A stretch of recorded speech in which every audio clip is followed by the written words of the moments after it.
Hello friends एठी मु नहीं जाइए क्षीर छेना से मुझे मैदा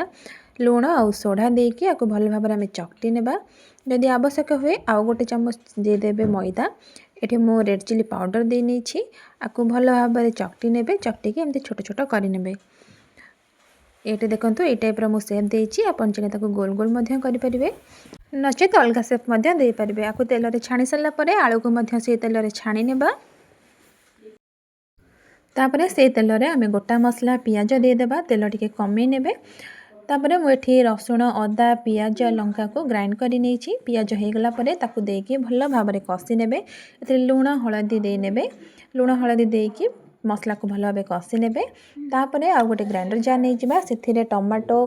काजू आ नड़िया नहीं कि गोटे पेस्ट बनै नेबा से पेस्ट रे आमे लंका पाउडर धनिया पाउडर आ गरम मसला देदेबा मीट मसला देके ताको आमे गोळै नेबा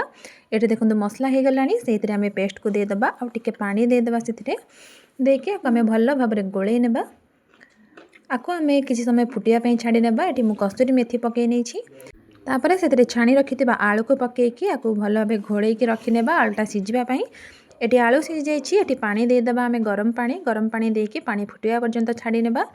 एटी देखंतु आलू मध्य ता भितर सिझि जाइछि एबे देदेबा कंचा लंका देके आ किछ समय रखि नेबा तापर एठी छाणी रखिथिबा छेना को पकेकी एठी फुटिया पई मु छाडी देछि 2 मिनिट तापर धनिया पत्र पकै नेबे रेडी हे गला हमर छेना तरकारी।